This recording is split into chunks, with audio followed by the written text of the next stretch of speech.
la vie, à la liberté et à la sûreté de la personne. Nul ne sera soumis à la torture. Tous les êtres humains naissent libres et égaux. Pour arriver à la charte de droits universels qu'on a aujourd'hui, on a dû se battre pour l'égalité, pour les droits dits humains qu'on a en 2015, pour les actions et pour les libertés qu'on a à partir du moment où est-ce qu'on est né en tant qu'être humain unique. Imaginez un monde sans ces droits-là. Il y aurait plus de discrimination, il y aurait plus de meurtres, il y aurait plus de vols.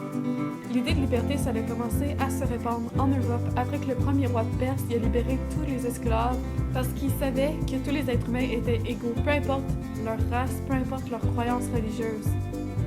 Par la suite, en 1215, on a mis en place la Magna Carta. Ça, c'est le premier document officiel de droits humains qui citait que personne ne pouvait être emprisonné sans raison, donnant ainsi moins de pouvoir au roi.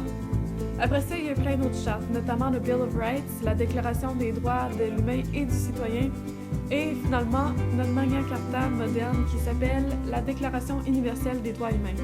C'est une charte sur laquelle on se base compte 30 articles qui sont vraiment importants, qui prônent bien sûr l'égalité et la sécurité sociale. Ce qui est fun avec la charte-là, c'est que tout le monde a les droits.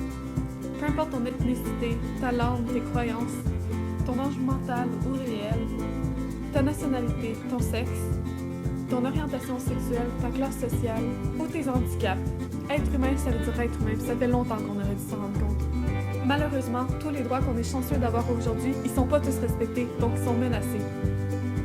Si personne ne respecte les droits des autres, est-ce qu'ils sont inutiles? Parce qu'il n'y a pas si longtemps que ça, les femmes n'y avaient pas le droit de voter, les Noirs y étaient discriminés aussi. Il faut continuer de se battre pour l'égalité comme Martin Luther King. Il faut accepter la différence de religion comme Oscar Schindler. Et plus que tout, il faut prôner la paix comme Gandhi puis comme John Lennon le dit dans toutes ses chansons. On a besoin de plus de personnes comme eux dans le monde.